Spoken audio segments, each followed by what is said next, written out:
사무엘상 9장 22절 9장 22절에서 27절까지입니다. 읽습니다. 사무엘이 사울과 그의 사환을 인도하여 객실로 들어가서 청한 자 중 상석에 앉게 하였는데 객은 30명가량이었더라. 사무엘이 요리인에게 이르되 내가 내게 주며 내게 두라고 말한 그 부분을 가져오라. 요리인이 넓적다리와 그곳에 붙은 것을 가져다가 사울 앞에 놓는지라. 사무엘이 이르되 보라, 이는 두었던 것이니 네 앞에 놓고 먹으라. 내가 백성을 청할 때부터 너를 위하여 이것을 두고 이때를 기다리게 하였느니라. 그날에 사울이 사무엘과 함께 먹으니라. 그들이 산당에서 내려 성읍에 들어가서는 사무엘이 사울과 함께 지붕에서 담화하고 그들이 일찍이 일어날새 동틀 때쯤이라. 사무엘이 지붕에서 사울을 불러 이르되 일어나라, 내가 너를 보내리라 하며 사울이 일어나고 그 두 사람 사울과 사무엘이 함께 밖으로 나가서 성읍 끝에 이르매 사무엘이 사울에게 이르되 사환에게 우리를 앞서가게 하라 하니라. 사환이 앞서가므로 또 이르되 너는 이제 잠깐 서 있으라. 내가 하나님의 말씀을 내게 들려주리라 하더라. 아멘. 지도자의 중요한 덕목인 겸손. 잃어버린 암나귀를 찾으러 나섰다가 사무엘을 찾아가서 만나게 된 사울. 이제 하나님의 계획과 섭리 속에서 진행된 일이었지만 이 사울은 전혀 인식하지 못하고 있었습니다. 그러니까 선견자를 찾아갔던 사울은 이 사무엘을 대면하였으면서도 그 사무엘이 선견자라는 사실을 전혀 알아보지 못했죠.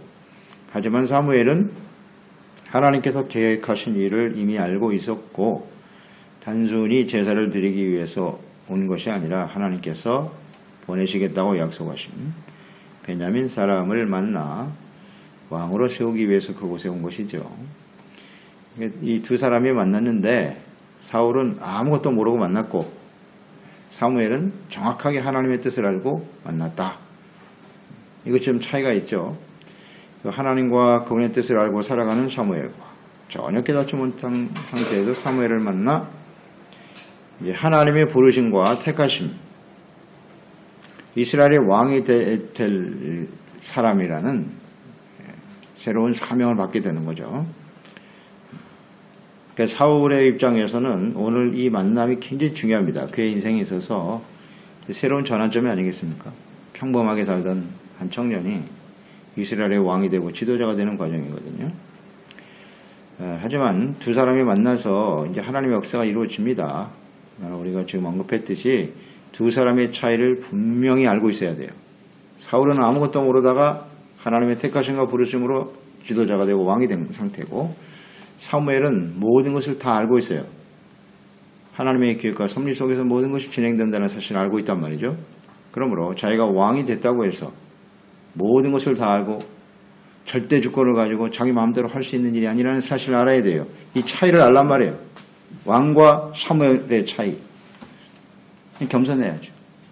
겸손해서 자기가 왕이 되더라도 무슨 일이 있을 때마다 사무엘을 찾아가서 의논하고 사무엘에게 묻고 하나님의 말씀을 따라 순종하는 사람이 되어야 하죠. 이 근본 차이를 알았어야 된다는 거지. 그런데 사울은 왕이 된 후에 이 차이를 이해하지 못해 잊어버렸어요. 이 차이를 잊어버렸단 말이에요. 그러니까 하나님 왕이 된다는 것은 모든 자기 마음대로 해도 되는 게 아니고요.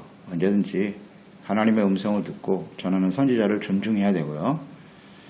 그를 통해 선포되는 말씀을 하나님의 말씀으로 듣고 순종해야 되는 것이고 선지자를 가까이 두고 하나님의 뜻대로 순종하는, 그래서 이스라엘을 하나님의 나라로 다스려 세워가는 일이 왕이 해야 할 일이에요. 여기 차이를 잊지 말아야 돼요. 이 날을 잊지 말았어야 되는 거야, 사울은. 이것이 이제 왕이 해야 될 일인데, 그래서 이렇게 선지자를 잘 존중하고 하나님의 말씀으로 잘 섬기기 위해서 필요한 덕목이 뭐겠어요? 왕에게 필요한 덕목은 겸손이죠. 그거 하나만 있으면 되는 거예요. 그래서 하나님은 다른 거 안 봤어요. 그 사람이 뭐 어떤 출신이고 가문이 어떻고 어떤 탁월한 능력을 가지고 있고 이런 거 보지 않고요. 겸손 하나 보고 사울을 택한 거예요. 겸손하기만 하면 되니까. 겸손하기만 하면 돼요. 이 선지자 사무엘 앞에서 하나님 앞에서 주님의 말씀을 겸손히 듣고 따르기만 하면 되기 때문에 주님은 다른 거 안 보신 것 같아요. 그래서 저는 묵상이 됐어요. 야, 이 지도자가 된다는 거 다른 게 중요한 게 아니구나. 겸손이 가장 중요한 덕목이로구나. 겸손하기만 하면 사는 거예요. 겸손하기만. 그래서 우리가 인생을 살다 보면은 이렇게 때로는 지도적 위치에 서게 되는 것이고 교회 안에서도 직분을 받을 수도 있고 인생을 더 많이 살았으니까 다른 사람 또 가르쳐야 되는 위치에 서기도 하잖아요. 부모의 입장에 서기도 하고. 근데 정말 중요한 게 뭐냐? 겸손이다. 이 겸손을 놓치면 끝이에요. 사울 보세요.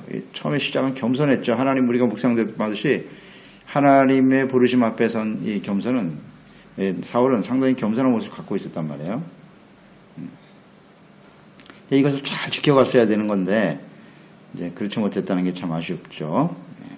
사무엘이 내가 이스라엘이 사모하는 자가 될 것이고 왕이 될 것이라는 말씀을 들었을 때 사울이 어떻게 반응했죠? 무슨 소리 하십니까? 나는 이스라엘 중에 가장 작은 지파인 베냐민 지파에 소속 있고 또 베냐민 지파 중에서도 우리 가문은 아주 미약한 가문입니다. 겸손하죠? 겸손했어요. 사환의 말을 들을 줄도 아는 그런 겸손한 사람이었죠. 그러니까 사환의 말을 듣고 선견자를 찾아왔던 사울이 이 나중에는 사무엘의 말도 듣지 않네 이제. 말을 듣지 않죠. 왕이 된 다음에. 이 겸손이 사라져버렸어요. 이게 참 안타깝죠. 그래서 사울의 일생 동안 큰 비극이 뭐냐? 사무엘을 멀리했다는 거예요. 사무엘을 멀리했어요. 다시는 보지 않았다라 그랬잖아요. 이야, 이거 참. 그게 이제 망조예요. 그러니까 하나님의 말씀을 듣지 않고 자기가 왕이 된 이후에 겸손했던 사람이 갑자기 교만해져가지고. 근데 여기서 깨닫는 거예요. 우리가 이 겸손이라는 것은 태어날 때부터 가지고 있는 덕목은 아니고요. 겸손의 모습은 가지고 있겠지만 참된 겸손이란 늘 하나님 앞에서 자기 자신을 발견할 때. 겸손은 철저하게 하나님을 의존하는 것이거든요. 하나님께 대한 의존이 겸손이란 말이에요. 그러니까 하나님이 없으면 난 살 수 없다. 이 겸손이거든요. 그러니까 하나님을 모르는 사람은 절대 겸손할 수가 없어요. 겸손한 척 하겠죠. 겸손의 모양 가지고 있는 것처럼 보이겠으나 하나님 앞에 선차신의 모습을 발견하지 못하는 사람은 절대로 겸손할 수 없어요. 그러니까 처음엔 겸손에 시작할지 모르지만 이 사울이 계속해서 하나님과의 관계 속에서 사무엘을 통해 주시는 하나님의 말씀을 정말 하나님의 말씀을 알고 목숨 걸고 그것을 순종하고 지키는 이런 모습이 있었어야 하는데 그렇지 못했죠. 그래서 교만해졌어요. 계속 보게 될 거예요. 이제 사울의 그 생애를. 이 처음에 겸손했던 사울이 어떻게 변해가는가. 이것이 오늘 우리의 모습이기도 하고요. 네, 우리의 모습이기도 하고. 가장 중요한 게 겸손이다. 심령이 가난한 자가 돼야 하나님의 나라를 세우게 되는 것이고 하나님의 나라의 다스림 속에 살다가 하나님 나라에 서게 되는 것입니다. 다시 한번 강조합니다. 겸손이 없으면 하나님 앞에 절대 갈 수 없어요. 못 가요. 그러기 위해서는 끊임없는 훈련이 필요한 거죠. 훈련이 필요해요. 하나님 앞에 서는 훈련, 말씀 앞에 서는 훈련, 하나님 말씀 앞에서 자신의 생각을 쳐서 복종시키는 이 훈련이 끊임없이 있어야 돼요. 이게 되지 못하죠. 근데 이제 그 다음에 우리가 다윗을 보게 될 거예요. 다윗이 왜 성공했느냐? 다윗의 성공 비결을 말해보시오 라고 말하면 겸손했기 때문이요. 이게 정답이에요. 항상 선지자를 인정하잖아요. 왕이 된 다음에도. 그리고 하나님께 예배드리고 제사드리고 하나님을 섬기는 것을 얼마나 좋아하는지. 그런 게 겸손이에요. 하나님을 예배하고 하나님께 기도하고 주님 말씀을 하시면 예 알겠습니다. 그 나단 선지자 한마디에 그냥 엎어지는 거 보세요. 그런 게 겸손이에요. 하나님을 두려워하고 그래서 살았어요. 하나님께 쓰임받는 사람이 된 것이고요. 아주 간단하게 겸손이 대단히 중요한 덕목이에요. 그러니까 우리가 언제든지 이 겸손이 우리의 그리스도인들의 뿌리거든요. 이 겸손이 썩으면 다 죽는 거예요. 뿌리 썩으면 다 죽는 거예요. 그래서 언제나 겸손을 지켜갈 수 있다. 온유하고 겸손이죠. 예수님의 마음이죠. 너희는 내 멍에를 메고 내게 와서 배워라. 나는 마음이 온유하고 겸손하니 그랬어요. 온유와 겸손을 그리스도로 말미암아 끊임없이 배워가야 돼요. 그럴 때 뭐가 찾아온다? 안식이 찾아온다. 그래야 너희가 쉼을 얻으리라. 쉼을 얻으리라. 참된 안식은 온유와 겸손한 자에게 주시는 하나님의 선물이에요. 그러니까 이 땅에도 안식을 누리고 살다가 영원한 안식에 들어가겠죠? 온유하고 겸손한 사람이. 이 정말 중요해요. 이거 놓치면 안 돼요. 적용시키세요. 우리 마음속에. 내 마음에 나의 삶에 왜 안식이 없을꼬? 왜 없다고요? 온유와 겸손이 사라졌기 때문이에요. 교만한 사람에게는 절대 안식이 없어요. 하나님 없이도 내 힘으로 얼마든지 살 수. 아하, 이거 참. 겸손하게 기도를 시작하고 하나님의 은혜에 감사해서 주님을 섬기던 사람이 말이지. 겸손은 하나님의 은혜가 임한다 그랬죠? 겸손 공식 아시죠? 겸손, 은혜. 겸손한 자에게 은혜가 임하고 은혜 받는 사람은 어떻게 된다? 감사한다. 이거 언제나 놓치지 마세요.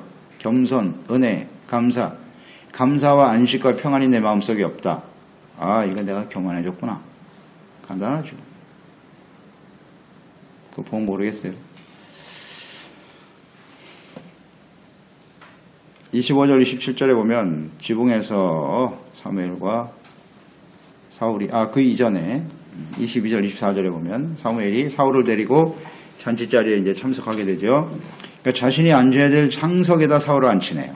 보니까 그렇죠? 상석에 앉히고.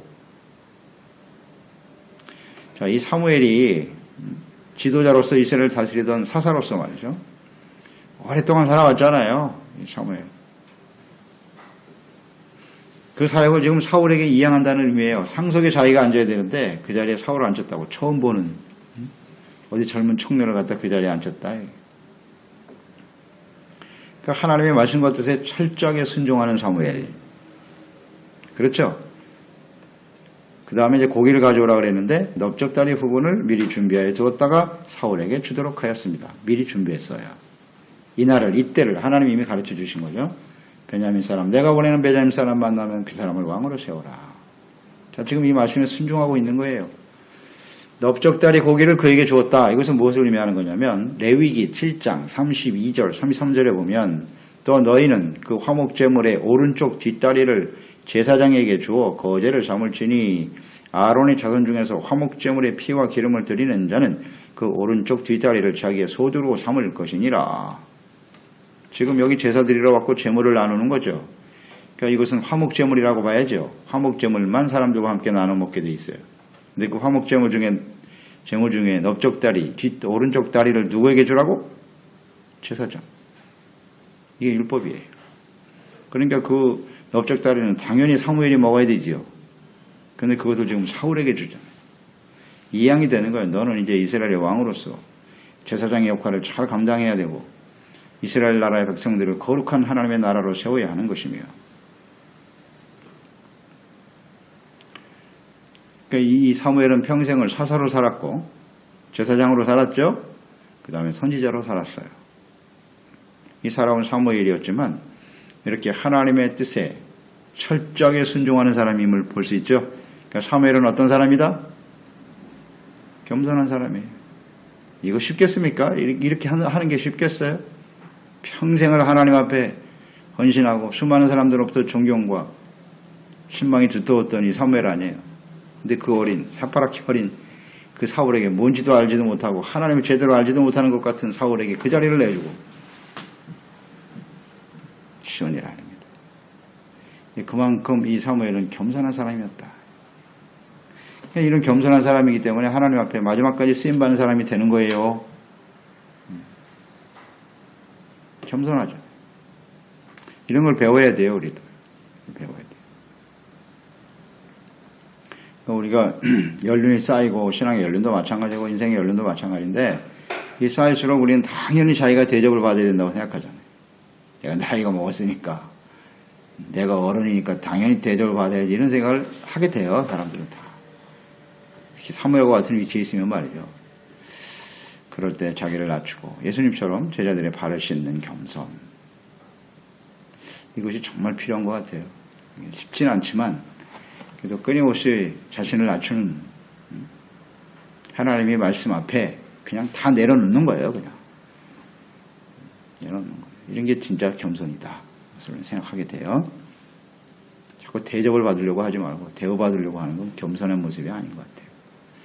근데 우리는 그런 게 있거든요. 어떻게 우리가 버리느냐 하는 것이 문제입니다. 겸손한 사람이었다. 둘 다 보니까 일단 사울도 사무엘도 겸손하네요. 겸손하게 시작을 하는 거 보니까 뭔가 희망이 있어 보이는데 이제 그 다음에 문제죠. 25절 27절에 지붕에서 다말을 하고 그랬어요. 하나님께서 사울을 어떻게 택하셨는지 이제 사무엘은 지금 사울은 아무것도 몰라요. 자기가 어떻게 해서 지금 왕이 되는지 이 과정을 전혀 모르고 있죠. 그러니까 사무엘이 쭉 설명을 했을 거예요. 아마 이 지붕에서 그죠? 무슨 얘기 했겠습니까? 너 그냥 여기 우연히 온 것 같지만 하나님이 너를 택하시고 부르셨다. 당신을 이스라엘의 왕이 되는 과정을 설명했겠죠. 그동안 이스라엘은 하나님이 다스리는 나라였다. 그런데 이 백성들이 하나님의 다스림을 거부하고 왕을 세워달라고 요청하는 바람에 하나님 마음이 굉장히 상심하셨다. 이런 과정을 다 설명했겠죠. 그러니 내가 왕으로 택함을 받게 되었는데 그런 과정을 통해서 내가 왕이 됐다. 따라서 왕이 된다는 의미는 무엇인지 알겠는가? 이스라엘 나라를 하나님이 다스리시는 하나님의 나라로 세워야 하는 것이야. 왕이 되어 자신의 주권을 마음대로 행사하고 백성들을 괴롭히고 고통스럽게 해서는 절대 안 된다. 철저히 하나님 앞에 겸손하고 지금 내가 가지고 있는 그 겸손의 모습을 절대 잊지 말아라. 무슨 얘기하는지 다 알겠어요. 지금까지 과정을 설명하는 겁니다. 내가 나귀를 잃어버려서 여기 온 것 같지만 하나님이 택하여 너를 왕으로 세운 거야. 그러므로 내가 아무리 사무엘이고 제사장이지만 이 모든 자리를 이렇게 너에게 넘기는 것이니 그 의미를 잘 알고 겸손히 하나님의 뜻을 받들기를 바란다. 뭐 그런 말씀이었을 거예요. 그렇죠? 이것은 하나님의 뜻으로 되어지는 것이다.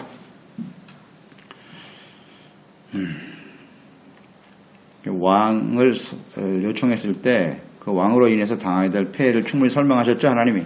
아마 그 말씀도 다 그에게 전했을 겁니다. 다 전했을 거예요. 그래도 하나님이 허용하셨으니 하나님의 말씀대로 바르게 이스라엘을 세우기를 원한다.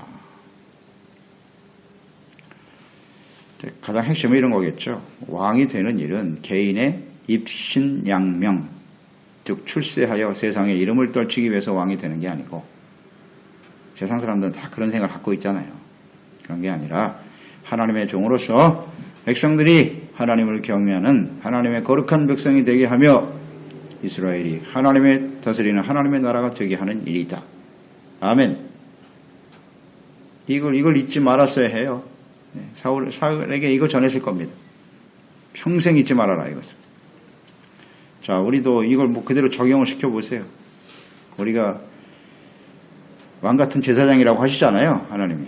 세상 사람들 중에 우리를 택하신 거 아닙니까? 부르셔서 하나님의 아들 되게 하셨고 이게 보통 영광스러운 일이 아니에요. 하나님의 아들이 된다는 게. 하나님의 자녀가 되게 하셨고 또 왕 같은 제사장으로 우리를 세우셨잖아요.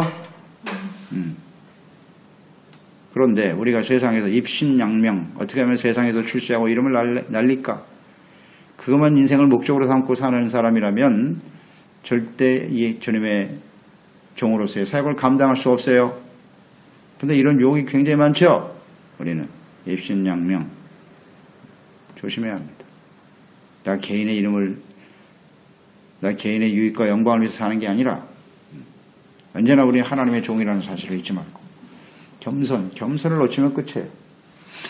하나님 앞에서 겸손한 모습으로 주님을 바르게 섬김으로써 주님을 잘 따르고 우리 생애에 우리 가정에 우리와 함께하는 교회와 이 땅에 하나님의 나라가 바르게 세워지게 하는 일 여기에 우리는 언제나 초점을 놓치면 안 돼. 이걸 놓치면 안 되는 거예요. 우리의 삶은 아무 의미가 없어요. 사울처럼 버려지는 인생이 되고 말 거예요. 이런 사람들이 수두룩해요. 세상에는. 특히 이 하나님과의 관계 속에서 사는 사람 아니에요. 하나님의 백성이잖아요.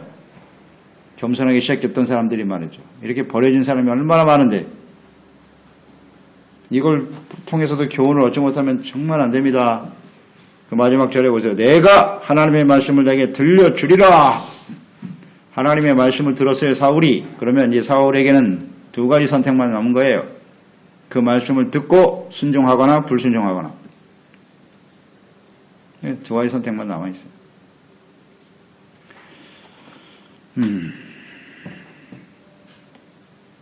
이제 우리에게 주어지는 거예요. 우리에게도. 하나님의 말씀을 들었으니까 선택하시오. 사울과 같은 인생이 될 것이냐, 다윗과 같은 인생이 될 것인가. 오늘 내가 선택하라. 그 중요한 덕목이 겸손이다. 이걸 생각하면서 하나님 말씀과 기도할게요. 겸손한 모습으로 주님을 섬기며 마지막까지도 하나님 앞에 쓰임받는 신실한 일꾼들이 되었으면 좋겠습니다. 하나님 아버지, 오늘도 주의 말씀 묵상합니다. 사무엘과 사울과의 만남, 여기서 우리는 깨닫게 되는 것이 겸손이네요. 하나님께서 왜 겸손한 거 하나 보고 사울을 택하셨고요. 또 사무엘은 일평생 선지자로, 제사장으로, 사사로 이스라엘을 이끌어온 지도자였지만 하나님의 말씀 한마디에 그 알지도 못하는 젊은 청년을 왕으로 인정하고 자리를 내어주고 이런 겸손한 모습을 보게 되네요. 그는 마지막 순간까지도 하나님 앞에 겸손한 사람이구나. 사무엘이 이렇게 겸손할 수 있었던 것은 늘 하나님과 교통이 잘 이루어지고 있었다는 거예요. 하나님 앞에서 늘 하나님의 말씀을 듣고 주님의 인도하심을 따라 살아가는 삶이기 때문에 가능한 것이죠. 자, 그러나 겸손한 모습으로 출발했던 사울은 그가 어떻게 교만과 부패한 모습으로 흘러가는 것을 잘 보게 될 텐데요. 우리도 사무엘보다는 사울의 성향을 많이 갖고 있는 게 사실입니다. 그러므로 우리가 하나님 앞에서 우리의 주어진 인생의 목적이 입신양명이 되지 않게 하시고 오직 겸손함으로 하나님의 나라와 뜻을 세워가는 거룩한 주의 백성으로 왕같은 제사장으로서의 역할과 사명을 다해가는 저희들이 되게 하여 주시옵소서. 그래서 우리를 통해서 우리와 함께하는 우리의 가정, 교회, 우리와 함께하는 모든 세상에 하나님의 나라가 온전히 이루어지게 하시옵소서. 예수님의 이름으로 기도드리옵나이다. 아멘. 사무엘상 9장 22절 9장 22절에서 27절까지입니다. 읽습니다. 사무엘이 사울과 그의 사환을 인도하여 객실로 들어가서 청한 자 중 상석에 앉게 하였는데 객은 30명가량이었더라. 사무엘이 요리인에게 이르되 내가 내게 주며 내게 두라고 말한 그 부분을 가져오라. 요리인이 넓적다리와 그곳에 붙은 것을 가져다가 사울 앞에 놓는지라. 사무엘이 이르되 보라, 이는 두었던 것이니 내 앞에 놓고 먹으라. 내가 백성을 청할 때부터 너를 위하여 이것을 두고 이때를 기다리게 하였느니라. 그날에 사울이 사무엘과 함께 먹으니라. 그들이 산당에서 내려 성읍에 들어가서는 사무엘이 사울과 함께 지붕에서 담화하고 그들이 일찍이 일어날새 동틀 때쯤이라. 사무엘이 지붕에서 사울을 불러 이르되 일어나라, 내가 너를 보내리라 하며 사울이 일어나고 그 두 사람 사울과 사무엘이 함께 밖으로 나가서 성읍 끝에 이르매 사무엘이 사울에게 이르되 사환에게 우리를 앞서가게 하라 하니라. 사환이 앞서가므로 또 이르되 너는 이제 잠깐 서 있으라. 내가 하나님의 말씀을 내게 들려주리라 하더라. 아멘. 지도자의 중요한 덕목인 겸손.